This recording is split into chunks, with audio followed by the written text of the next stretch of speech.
My name's Alex. I come from a broken home, ruled by a domineering mother and her nosy sisters. Megan, the oldest, had 13 years on me, and Anna was a decade older. Looks like I was the accident nobody planned on, the reason they say my folks split up. Dad took off in a 77 when I was just 5 and never looked back. Growing up, I got my share of knocks, from bullies at school to rough treatment at home. All I ever wanted was a bit of warmth from my mom, a nod, a smile, something. It never came. But despite the rough start, I made the grade, hitting the books hard for 12 years. Fast forward to 1993, and there I was at Kingston University in South London, more than ready to ditch the drama back home. That's when Holly came into the picture. She was all class and charisma, while I was just a shy guy trying not to get noticed. Holly was wrapping up her creative writing degree, a stark contrast to my dive into mechanical engineering and design. I didn't have the guts to talk to her. She had admirers lining up, while I kept to the shadows. Then, at some bash, one of Holly's pals chatted me up, and before I knew it, Holly was part of the conversation. I wasn't much with women, but something about my shy vibe caught her interest. I managed to ask her out, and we started seeing each other. I'll be straight. I was green, and she was my first. But about 6 months in, word got around that she might be seeing other guys. I didn't have the nerve to call her out on it. Holly was the pampered type, always getting her way thanks to her folks and her sister Caroline. That made things tough between us. She had a knack for stirring up trouble in public, leaving me red-faced. My buddies told me to cut her loose, but by then, I was too far gone. I was in love for the first time in my life. After we got our diplomas, Holly and I snagged jobs and a place on the outskirts of Southampton, New Hampshire. Her family was there, and since I'd cut ties with mine, it seemed as good a place as any. We tied the knot a year later and soon welcomed our daughter, Sophie, with Ava following a couple years after. Holly took to motherhood like a duck to water, and for a while, everything seemed just about perfect. As the years rolled on, I climbed the ladder at Walker Engineering, landing there a decade back. The extra cash and bonuses meant we could think about upgrading to a bigger place. But then came the crash of 2008. Jobs were dropping like flies, and scoring new contracts got tougher. We were burning the candle at both ends for no extra dough. That's when I found out Holly was seeing someone from back in our college days. I was too wrapped up in work to see the signs until it hit me square in the face. Toby, an old classmate, turned up nearby, and I started putting two and two together. Confronting Holly didn't do much good. She just laughed it off. But I knew better. Still, with my job steady and the paycheck solid, I was in a good spot to invest in a decent place. Holly kept nagging about getting a house that matched our status, whatever that meant. Despite my doubts, I went along with it, and we ended up with a nice 5-bedroom spot in Southampton. The market was on our side, so we got a decent deal even with the steep mortgage. I did something out of character. I opened a savings account just for me, stashing my bonus there. Since I handled all the financial stuff and Holly hardly glanced at the accounts, she probably didn't even know about it. Looking back, setting aside that money was the sharpest move I ever made. I needed a safety net. Holly's old flame could flicker back to life at any moment, and who knew where that would leave me?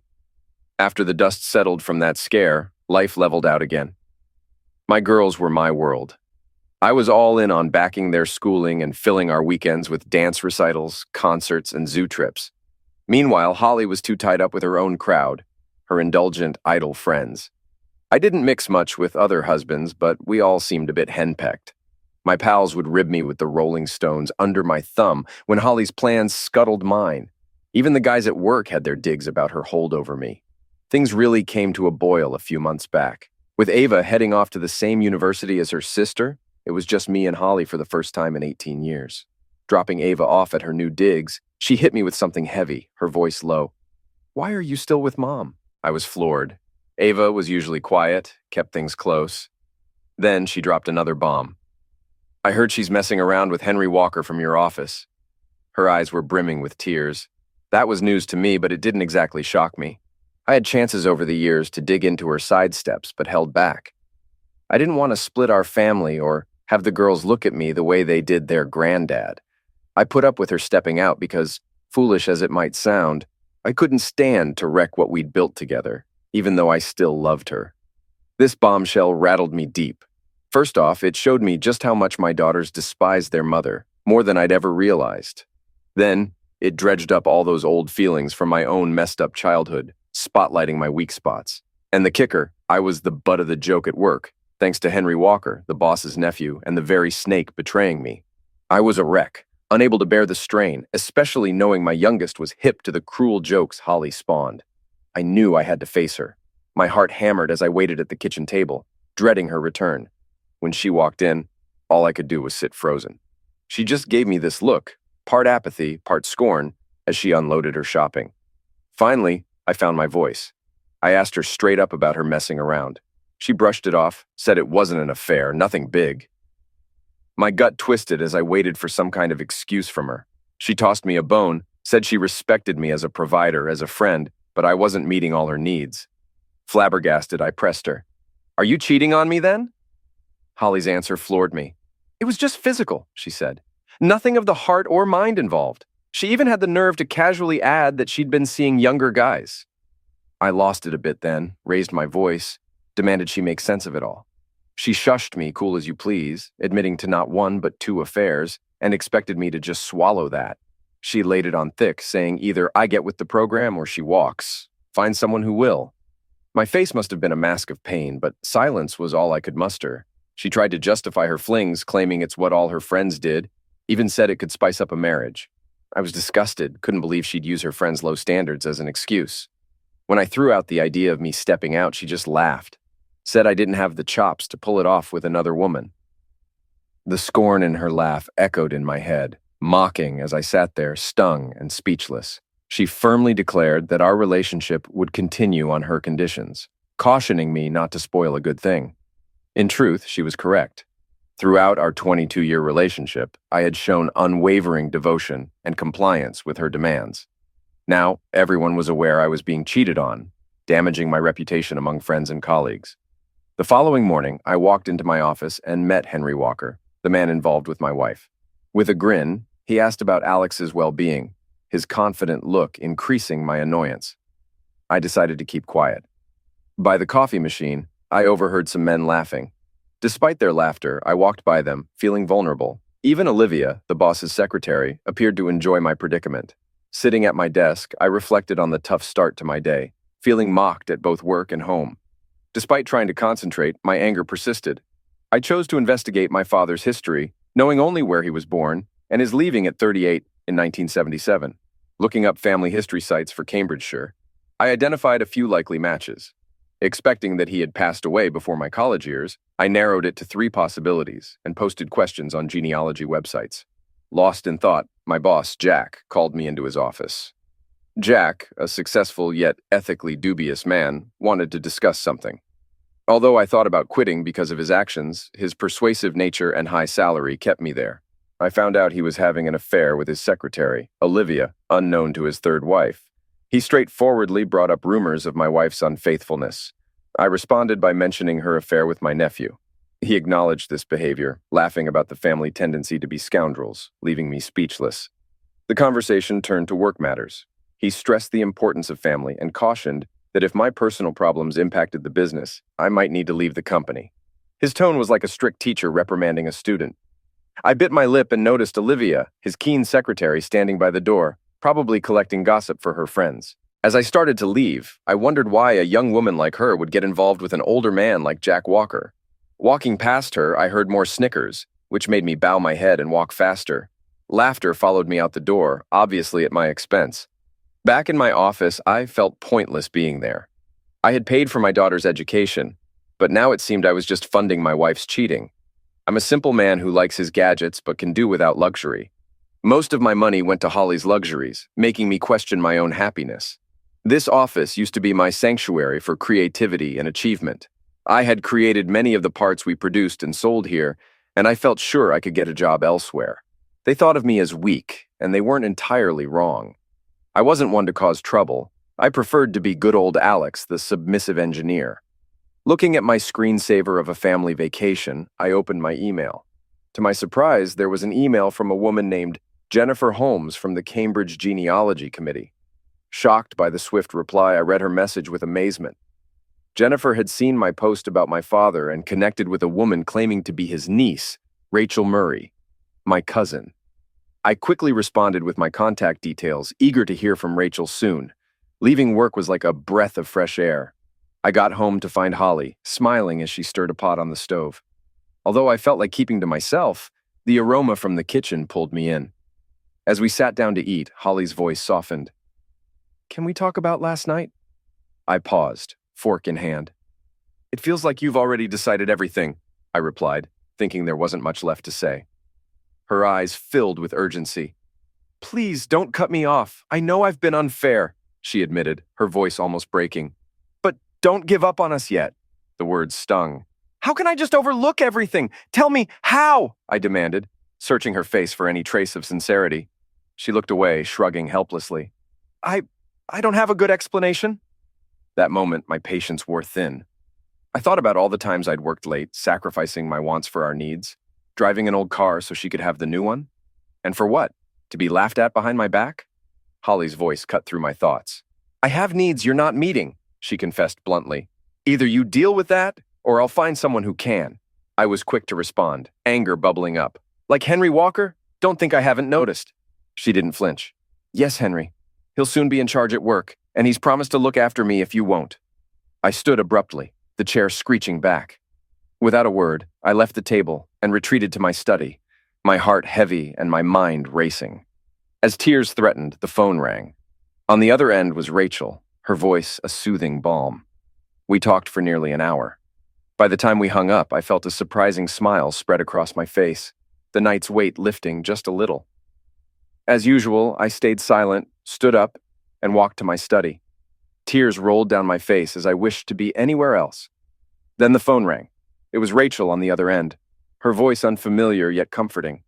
We talked for an hour, and by the time we hung up, I couldn't help but smile. Everything else just melted away. Rachel was excited that I was finally ready to learn about my dad's past. She revealed painful truths. My mom had kicked him out when I was a kid, lying to me all those years. He died back in 1983 from alcohol poisoning. My grandma always said my mom drove him to it. Rachel shared that he'd always wanted to reconnect with me but was never allowed. We planned to meet at her place in Cambridge over the weekend. I looked forward to the break. The rest of the week crawled by, nothing changed at home, and work was just as harsh. Henry and his buddies thought it was funny to hang underwear on my office door. I saw Olivia glance my way, but she said nothing. Stuck to the underwear was a note. "Please return to your wife." I broke down again, right there at my desk. I blamed everyone but me.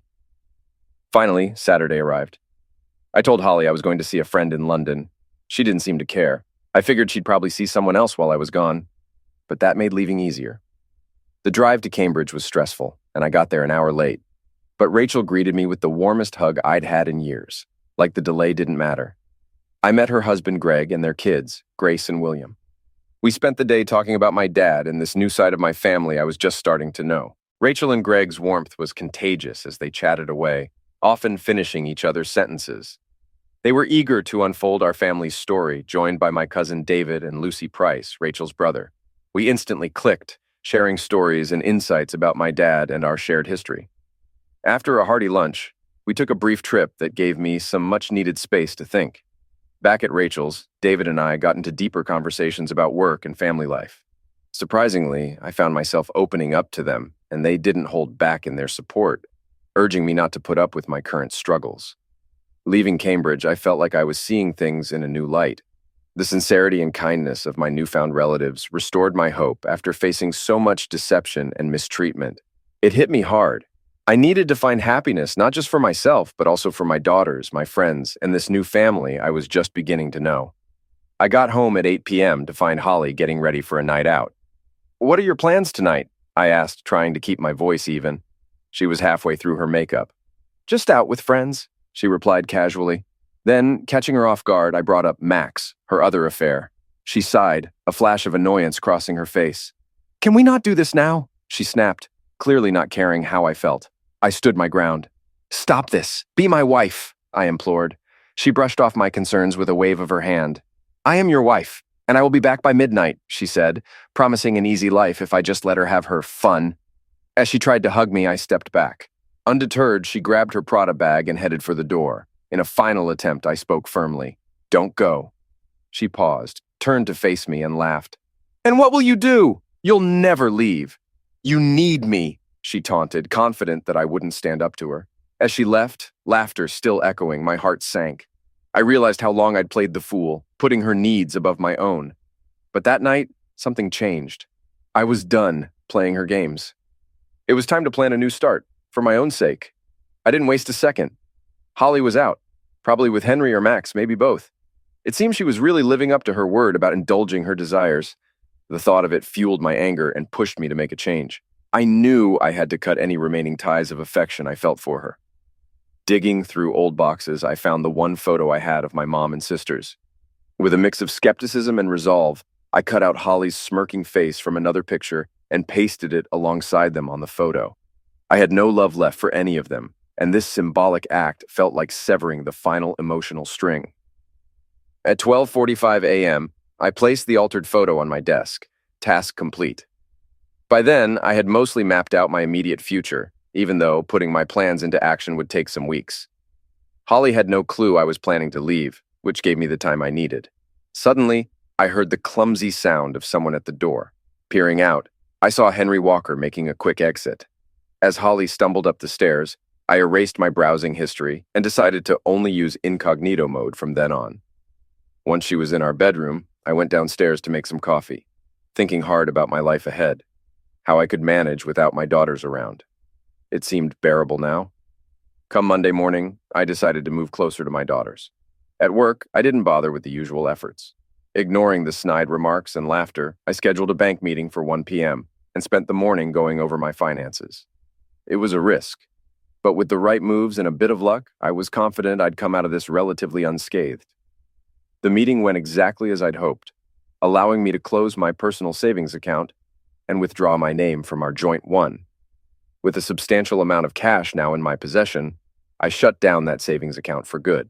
On my way back to the office, I made a stop at PC World, where I picked up a couple of digital voice recorders, a rugged 500 gigabyte USB 3.0 external drive, and a new hard drive for my PC. Back at work, I faced the task of breaking into the company's private customer files. It took me a solid hour to crack Jack's password. Ironically, it was just his wife's name followed by his birthday. Once in, I transferred all the files to my external drive, including my designs for an energy-efficient hydraulic pump system that promised to keep the company competitive. Our company made pumps for everything from air conditioners and heavy machinery to equipment for the dairy industry. After I finished, I wiped my PC's history, replaced the old hard drive with the new one, and reinstalled Windows. For the rest of the day, I sat discreetly researching competitors on my phone and looked up engineering jobs in the South London, Surrey area on Monster. That evening, after another silent dinner with Holly, I retreated to my study. A job posting caught my eye. A major competitor, recently hit hard by the financial downturn, was looking for a mechanical engineer. The role was a bit of a step down, both in responsibility and salary, about £10,000 less than what I currently earned. But it was a viable lead. I sent them my CV right away. Despite everything, I made the choice to maintain appearances with Holly. That night, I lay next to her in our marital bed, quietly planning my escape. I pretended to be asleep when she slipped into bed. Her touch made my skin crawl, but strangely, I was glad to feel this way. It confirmed that my feelings for her had changed, which would only help me move on. The next morning brought an unexpected call from Robert Williams at Sutton Hydraulics. He was shocked that I might leave the much larger Walker Engineering for his smaller outfit. He was nearly ready to hire me on the spot, but I insisted on an interview. We set it for the following day. Things were falling into place faster than I had anticipated. With some breathing room, I started looking for flats near my daughters. I found a promising one just 15 minutes from their place and only 5 minutes from what could be my new job. I arranged to see it right after my interview with Robert. Later, I casually mentioned to Jack at work that I needed to visit my daughters in Kingston the next day to sign some papers. He agreed without a second thought. That evening, I called my old friend Toby Brown and set up a time to meet him and his wife Sarah after my busy day tomorrow. Toby and Sarah, sensing that I was wrestling with something big, were all ears when I arrived. Before seeing them, I had a talk with my daughters about everything that was happening. Their supportive words bolstered my resolve, readying me for the next steps. At the gathering with Toby and Sarah, I laid out the initial steps of my plan. They were more surprised by my decision to take action than by Holly's betrayal, which they seemed to view as just another sad fact of life. Sarah, always the gracious host, offered me another cup of tea as she asked about my plans to leave Holly. I shared the eye-opening stories from my meeting with my cousins, how my mom drove my dad out of the house, and my sisters sided with her. Unlike back then, my daughters were on my side this time. Toby looked worried as he asked whether it was really the family meeting that spurred me to take a stand. I explained that it was actually during a visit to my dad's grave that I made up my mind. Something on the gravestone caught my eye and shook me deeply. "What did you see on the stone?" they both asked in unison. I told them about the rose engraved on the stone, under which were the words, "In loving memory," followed by my father's birth date and his age at death, which struck me hard, as it was my age now. Toby and Sarah leaned back, a mix of understanding and alarm on their faces. I went on saying, "I realized I was at a crossroads. I could drown in my sorrows or stand up and change my path. I chose not to end up like my father." I admitted how exhausted I was from trying to be the perfect husband, only to be met with disrespect and humiliation. Sharing this made me feel exposed, yet it lifted a weight off my shoulders. Sarah, ever the fighter, immediately offered her support, and even shared her own scheme to deal with Holly. I couldn't help but smile at her fierce spirit, grateful for her support despite once doubting her loyalty. The room grew tense with anticipation as Sarah leaned in, her voice lowering to a conspiratorial whisper. "We need a plan that not only frees you, but also makes Holly realize she can't just walk over people. It's about setting a precedent, not just for us, but for your daughters too." Toby, typically the voice of caution, nodded slowly. "You're right, but let's be smart about this. We're not just dealing with Holly. We're up against years of built-up grievances and twisted loyalties. Whatever we do, it needs to be watertight." I felt a surge of resolve, fueled by their words. This isn't just for me, it's for my dad, who never got the chance to right his wrongs, and for my children, who shouldn't have to witness their father's spirit crushed. Sarah reached out, placing her hand on mine. "Then let's begin. Tomorrow, we start crafting your future, one where you're not just surviving, but thriving." Then I laid out my financial moves. Back in 2008, I started a separate savings account, putting in all my bonuses and extra money I got. This helped me apply for a mortgage just under my name, which made things simpler. I explained how Toby would help by setting up a new company to take over my house's mortgage and handle all the paperwork with the land registry. Toby was unsure about this whole setup, but I calmed him down. "Holly won't be able to fight this," I told him. Her parents, who are very religious, wouldn't back her up after finding out she cheated. They'd stick to their principles. They even offered to help with the mortgage payments so I could put them off for a while. On my way home, I stopped by the local Land Rover dealership to work out a deal. I talked them into taking Holly's old car back and swapping it for the latest model. We closed out the payment plan on her old Range Rover Sport, which worked out great for the dealership since they could sell it again as almost new. I made sure to let the dealer know I'd be back to upgrade my own ride soon. They were pretty happy about the prospect of selling me a pricey new Range Rover. After picking up a 2016 brochure from the dealership, not for myself but for Holly, I headed home. She was lounging, looking tired, coffee in hand. Dropping my jacket and bag by the door, I joined her on the couch. "I want the best for you," I said, handing her the brochure. "I'm getting you a new 2017 model." It was more than just a car swap. It was about shifting gears in our lives, aiming for honesty and a fresh start. Her face lit up at the idea of the new car, clueless about the full scope of my plan. "You always know how to cheer me up," she said, though she frowned a bit about one issue. "They've already found a buyer for my old car. I need to drop it off at the dealership by Friday. I'll leave work early." Then, with a sharp tone, she added, "Maybe you can use my car over the weekend to see your lovers." Her words hung in the air, her smile dropping into a look of shock and confusion as she realized what she'd just said. "What's wrong?" I probed, urging her to explain her outburst. She didn't specify, but hesitated before asking, "Are you still upset about our arrangement?" I kept my response clear and firm. "It's not our arrangement, Holly, it's yours. Did you think I had no choice but to accept it?" Her nod told me everything. She thought she was in control. She quickly added, "But I do love you," her tone filled with a mix of defiance and concern. I didn't reply, walking away to the kitchen as my phone rang. Stepping out into the garden, I answered. It was Toby confirming the funds had been transferred. Everything was set for tomorrow. The next morning, I walked into the bank and met with the mortgage specialist. An hour later, my mortgage was fully paid, and I closed all my accounts. Just a few doors down, I opened a new account at a different bank, relieved yet cautious. I was all set, free from any financial ties to Holly unless she took legal action. As I left the bank, my relief was tinged with a shadow of concern. The next morning, I was on my computer sorting out the final details. I filed an online application at the land registry, entering all the specifics of Toby and Sarah's new company. Within 10 minutes, I received an email confirmation. It would take 3 to 5 days to process. Once approved, I would hand over the deeds to Toby so he could register the property under his company's name. Later that day, I found myself standing at Jack's door. It was Friday, and as usual, Olivia was there. I could tell I had interrupted something between them because she quickly excused herself and left us alone. I didn't waste a moment. I placed my resignation letter on his desk.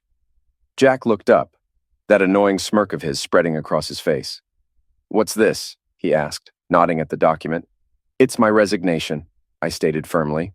"It's best I leave now, given everything that's going on with our families. You probably don't want me around much longer anyway." Jack's smirk vanished, replaced by a look of complete surprise. "I need my P45 by Monday," I continued, "and make sure you don't talk about my leaving to anyone outside Holly's circle." He started to protest, saying how much they needed me at the office. "Yeah? Seems like you need your nephew more," I shot back. I told him I'd be back Monday to pick up my stuff. While bending over as if to pick up a dropped pin, I secretly took a digital recorder from my sock. I quickly crafted a makeshift holder for it, hit record, and tucked it into the wooden frame under the seat. Wrapping up the conversation, I stood. "I've got things to do," I said, heading towards the door. Just before exiting, I turned back and threw one last comment over my shoulder. "And don't bother coming crawling back when you're broke. Seems like your money is the only reason your cheating wife sticks around." His face reddened, a clear sign my words had struck deep. With a satisfied smile, I walked out of his office, closing the door on that chapter of my life. An hour later, I found myself driving home after dropping off Holly's car and the logbook at the dealership. John Reeves, the dealer, kindly offered me a lift back, which I gratefully accepted. When I walked into the kitchen that night, I found Holly sitting at the table, her eyes swollen and red from crying. "What happened?" I asked, concerned despite everything. She hesitated, then dropped the bombshell. "I've contracted gonorrhea." I couldn't help it. I laughed out loud. It was bitter, uncontrollable laughter. She just glared at me, her eyes fiery with hurt and anger. She mentioned taking medication to get better, her voice cold and distant. The tension hung heavy between us. But that night, for the first time in months, I slept soundly. The next morning felt like a new beginning. After a refreshing night in the spare room, I tiptoed into our bedroom and gently woke Holly. "I thought you might need some space to rest," I explained softly. Holly's voice was shaky. "You must think I'm disgusting," she said, not looking at me. Tears streamed down her face as she admitted her mistakes. "I really messed up," she sobbed. "I love you, and I just want you to be okay." For a moment, a flicker of sympathy crossed my heart, but it vanished almost instantly. That surprised me. Standing there, looking at the woman I had been with for 21 years, I realized my feelings for her had completely evaporated. Could love really disappear this fast? It seemed it could, because I felt nothing but a desire to move on. Her plight didn't sway me anymore. Silently, I walked out of the room, got into my car, and drove away, feeling strangely content with the decision to leave it all behind. That night, I stayed at Toby and Sarah's place. They threw a lively dinner party, packed with friends and colleagues. When I got back late Sunday morning, Holly was busy with chores. As soon as she spotted me walking into the lounge, she rushed over and hugged me. I could only manage a pat on her back in response. With a forced smile, I suggested, "Why don't we arrange for your new car to be delivered? I can drop you off in town to meet your sister, and she can take you to the dealership." The image of her driving back in a new Range Rover seemed to brighten her mood, and she approached me with open arms. Turning back to the kettle, I acted as if I hadn't seen her gesture.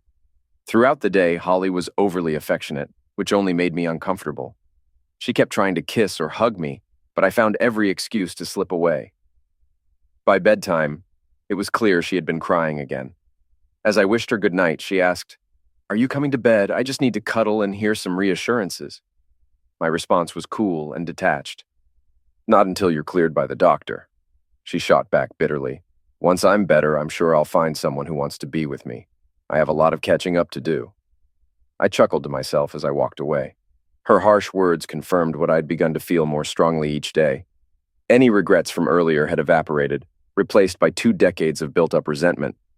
In the past, I might have succumbed to her emotional plays, but not this time.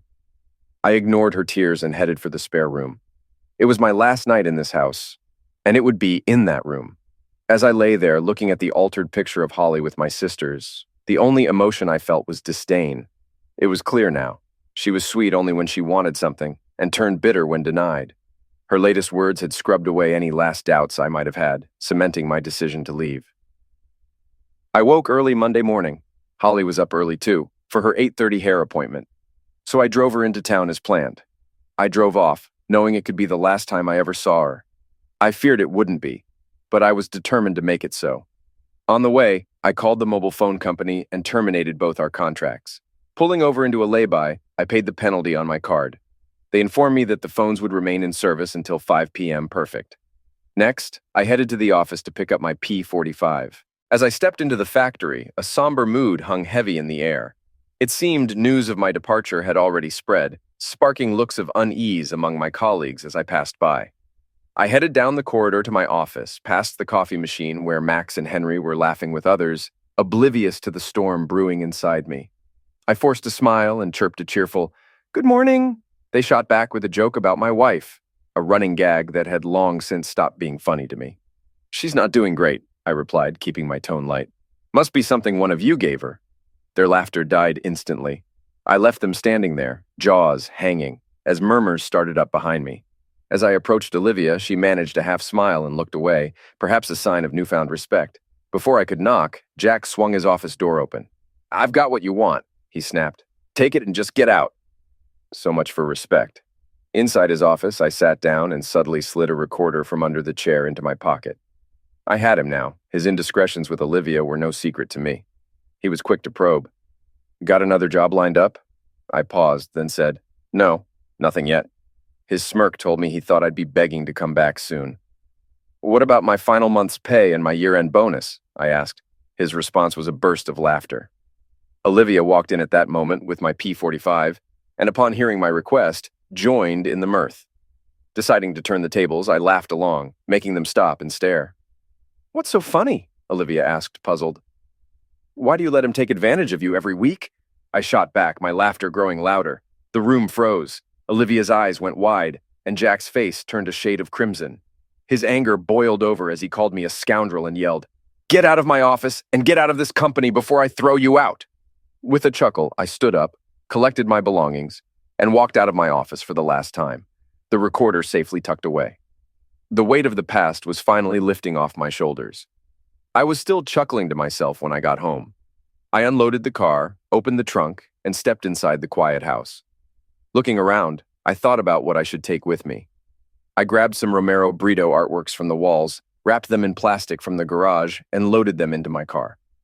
I moved through the house, gathering various personal items, and then emptied my entire wardrobe upstairs.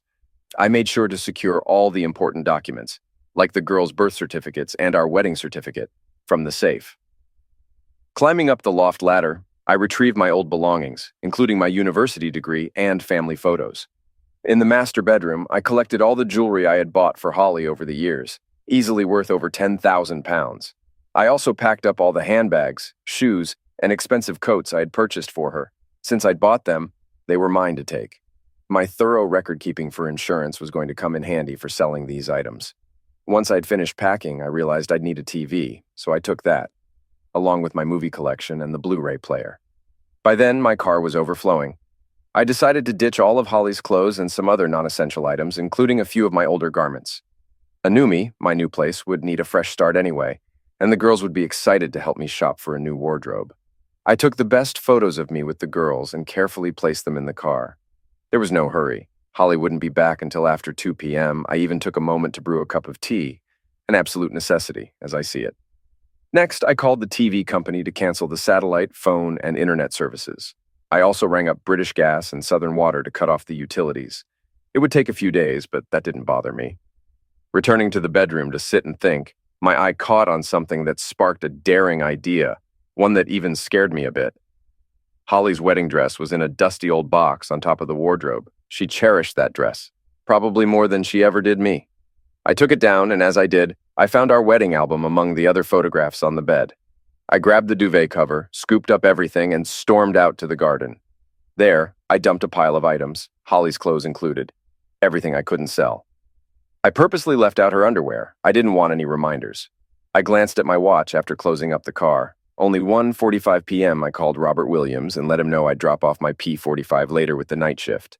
He sounded pleased, and I felt good about giving him a bit of a lift. By 2 p.m., I was waiting for the inevitable call, fiddling with a can of paint thinner I found in the garage. I doused Holly's wedding dress with it, all spread out in the garden. Just as I was about to strike a match, my phone rang. I answered with forced calm. Holly's voice blasted through, demanding to know what was happening. "Oh, what do you mean?" I replied with a hint of sarcasm. She pressed on, insisting I stop playing dumb. Trying to keep cool, I asked her to chill out and explain what was up. All I got was her heavy breathing and her sister's voice in the background. Then she dropped the bomb. She'd heard that I hadn't gotten her a new car, but had sold hers instead. Might have slipped my mind to mention that," I teased. Her voice spiked with panic. "What is going on?" Keeping my voice steady despite my pounding heart, I laid it out. "From now on, if you want a car, you'll have to pay for it yourself." She exploded, a mix of confusion and anger. I simply repeated myself and casually added that I needed to tidy up the kitchen. "Is this some kind of sick joke?" she asked, her voice teetering on desperation. I said nothing. She declared we would settle this when she got home, clearly upset over what she thought was a prank. I remained silent. As she continued to scream my name, I hung up the phone and turned back to the pile in the garden. I struck the match. I stepped outside, struck a match, and watched as our past together went up in flames. I then pulled our marriage certificate from my pocket, tore it to shreds, and left the pieces on the kitchen table next to a photograph of us smiling in Disneyland, reminders of better times. I wondered if she ever looked back on those days with the same nostalgia. I slid into my car and drove away, catching a final glimpse of Holly and Jennifer rushing into the house as I reached the end of the street. With a smile, I switched off my phone and kept driving. By 4 p.m., I was in Sutton. With some time to spare, I stopped by a phone shop to set up a new mobile contract and swung by the office to sort out my P45. I also met my new secretary, Freya, who radiated professionalism, a stark contrast to Olivia. Back in my new empty flat, I brewed tea with a kettle I'd borrowed from what was no longer my home. I ordered a pizza and settled in. Checking my old phone, I found it disconnected, and I smirked, knowing Holly was now cut off too. This would give the girls a break before I reached out. I set up my sleeping bag in the lounge. The furniture would have to wait until the weekend, but for now, I enjoyed the peace. Firing up my laptop, I reviewed recordings from Jack Walker's office that confirmed his affair with Olivia. I uploaded the evidence and prepared copies on USB sticks, one for Jack's wife, Margaret, and another for Olivia's boyfriend, Peter, planning to mail them out the next day. I then called my daughter Sophie to fill her in, urging her to keep my location secret from her mother, which she had already been doing. Over the next week, I furnished my flat and began luring customers away from Walker Engineering to Sutton. Despite a few loyalists, many preferred our services, contributing to Jack's dwindling business. I relished his impending realization of why his company was suffering. With utilities cut off at my old home, Holly would soon feel the pinch of my absence. Toby was already pushing forward with selling the house, Sarah cheering him on enthusiastically. By the end of the week, for sale signs decorated the property, marking the end of an era and the start of something new. During this period, Ava reached out to me with news about Holly's situation. She had moved back to her parents' house, where she was met with disapproval due to her infidelity. Hearing that she was seething with rage towards me was oddly satisfying, though I knew this saga was far from over. Over the weekend, Toby and Sarah threw another great dinner party, giving me a brief respite from the ongoing chaos of my escape plan. Sunday brought even better news. After just a week on the market, my house received 2 solid offers. I accepted one immediately for £550,000. In preparation for closing the deal, I set up ISAs for the girls and made some investments, making sure to compensate Toby and keep a portion in cash for my safety. Protecting myself was still my top priority. Toby's update that the sale could conclude swiftly was thrilling. I wasted no time and hired a removal company to clear out my former home. Meanwhile, the girls reached out to their mother, who unleashed her fury and threats upon them. I reassured them that it would all be over soon. On Tuesday, while speaking with a new client, who had just met with Jack Walker about renewing a contract, I discovered the dire straits at Walker Engineering. The client shared that due to a massive loss of projects, The company had to lay off half its staff. He also mentioned Mrs. Walker's decision to divorce Jack after learning of his affair. While these revelations were shocking, I found myself indifferent, my focus on the commission checks rolling in. As for Olivia and her boyfriend, the outcome remained unclear, though he definitely received the USB I sent. Whether Mrs. Walker had received hers was uncertain, but the reason for their divorce seemed obvious.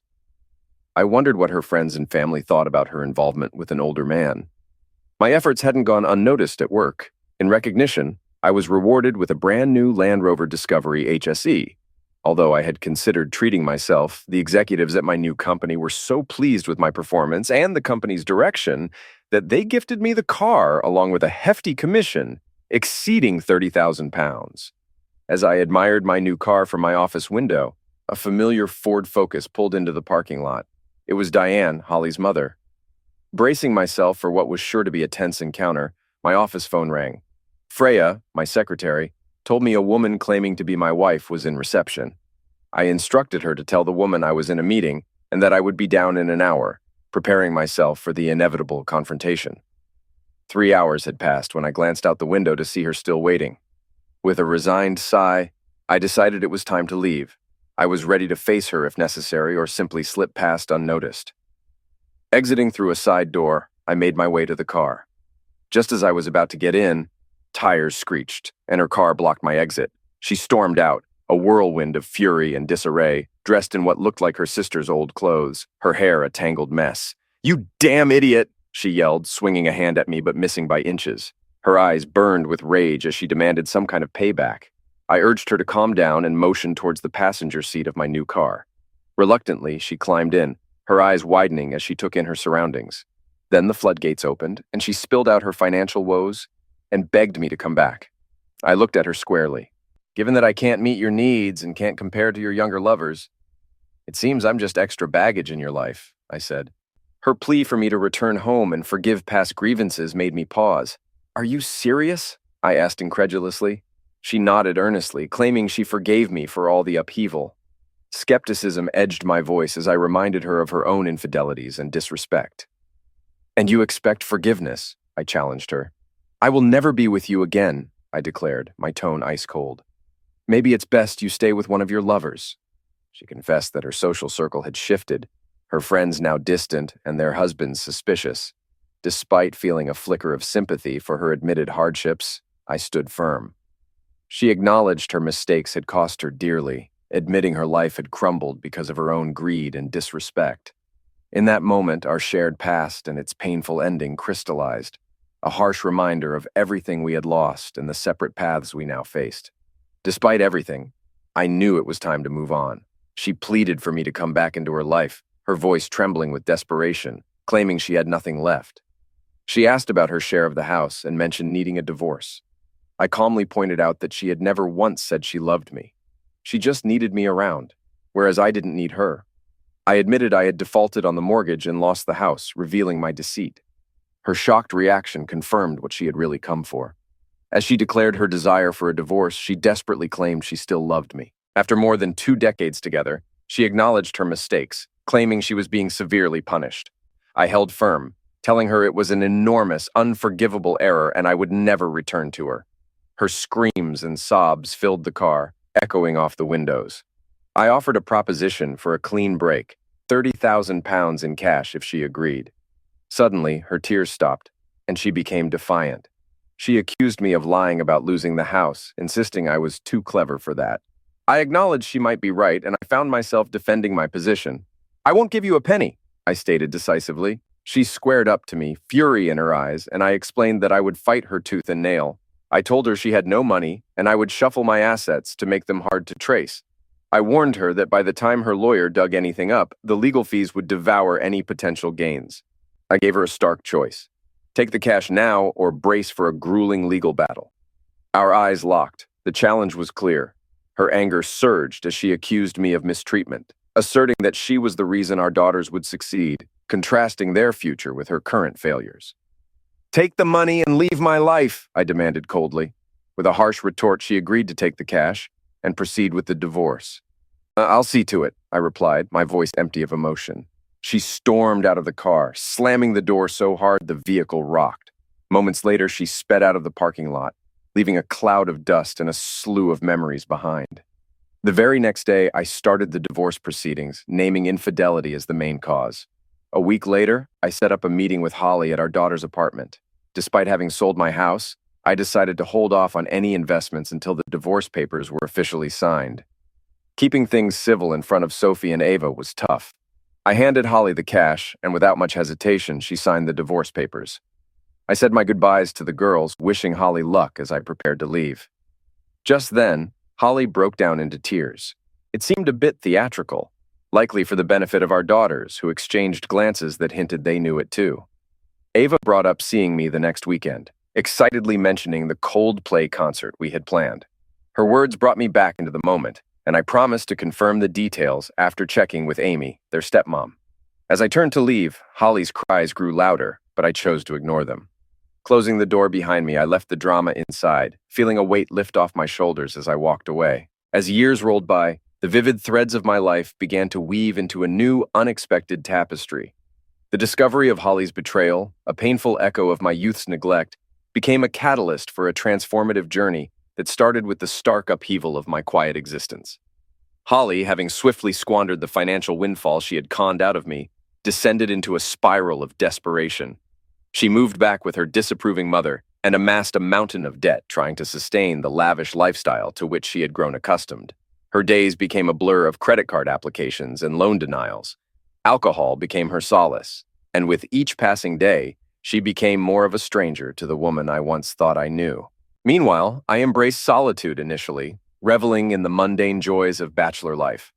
My evenings were spent in quiet pubs or at home, tinkering with old car engines, a hobby that reminded me of simpler times. It was during one such evening, nursing a pint at a dimly lit bar, that my old college friend Jeff suggested I invest in Bitcoin.